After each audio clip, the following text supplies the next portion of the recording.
Good morning. Good morning. How are you? I'm We're fine. here in Troy Hill with Yes. Tony Benvin. Tell me, Tony, how long have you lived in Troy Hill? Well, I was born and raised here, so spent 22 years. Then I was gone for about 18 and returned in 1988 and have lived here continuously ever since. Tell me about this. You said your mother lived here first? My mother was born here and lived her 86 years as a resident of the Hill. That's correct. Fabulous. So I have long-time roots. This is like a community, a real community for It you. really is, yes. What do you say, if you were to tell me something just absolutely, totally fantastic about Troy Hill, what would that thing be?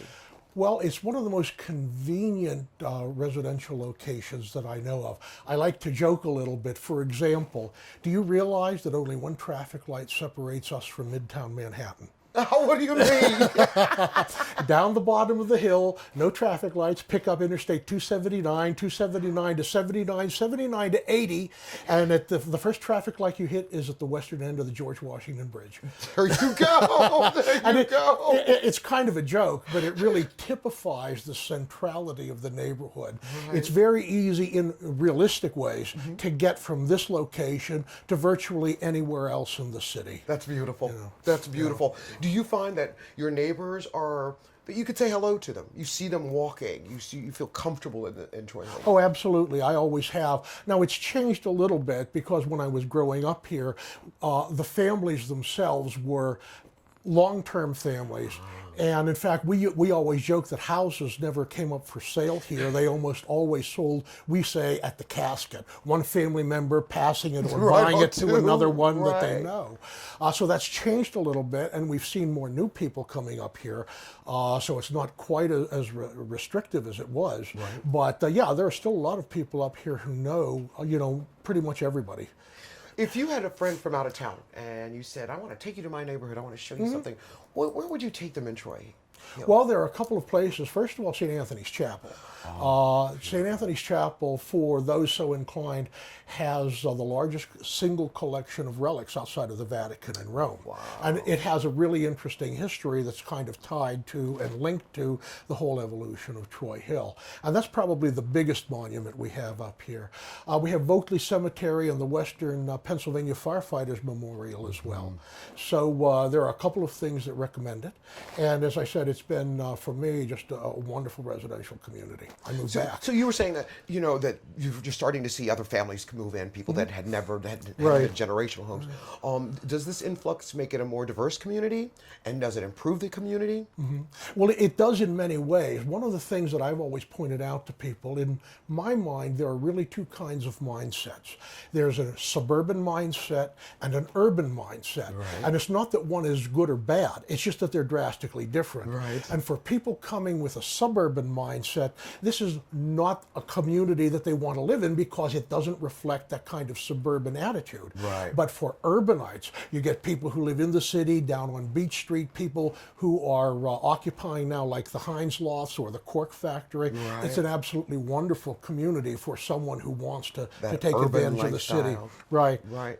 And how far are you from downtown? Like minutes? About a 35, 40-minute walk. Yeah, at a that's leisurely place.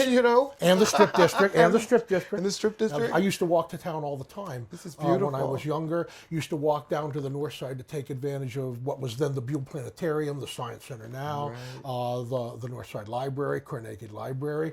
I had a tremendous, easy to get to Oakland for Right. the museums. Right, right. I had just access to tremendous cultural facilities from this location. That's fabulous. That's If there was something that you would change, that you think that is missing from Troy Hill, what are some of those things?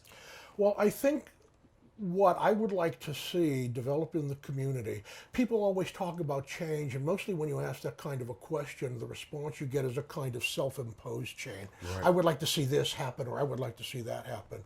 Some of those changes we can't control. Right. What I would like to see is the community become more active in being able to direct those changes Right. for the benefit of the community. I see what you're saying. Okay. I see exactly. So that if you envision the community coming together so that you can make a collective agreement about what's changing. Exactly. And I mean, you're never going to get 100% agreement, but Right. a kind of common direction, a kind of a sense of a common thrust to, keep the community lively and alive. Yeah, moving forward. Absolutely. Absolutely. If you were to go to another neighborhood, Tony, and you saw something that inspired you about that neighborhood, what neighborhood would that be and why? Oh, that's a tough one. I enjoy so many of the local neighborhoods. My office is up in the Squirrel Hill, Point Breeze area, and I know that very well, and so there's a lot up there that I like. Also, again, access to agricultural areas. Here on the north side, I'm particularly excited about the changes that have taken place in the area around the North Shore. And I mean not so much the stadiums and whatnot, but you look at what's happening along East Ohio Street, you look at what's starting to happen with Spring Garden, East Deutschtown, and we're at the beginning stages now of a community development that I think is going to really help the North Side shine. I think it the way it did when I was a young child, and there's just a lot of bustling activity and a tremendous number of businesses down there. Beautiful. I love it. Tony, I look forward to the new Spring Hill, Spring Hill, Troy Hill. Troy Hill. Yeah, Troy Hill in the future. It sounds like a great place. And I also see that you have a beautiful community.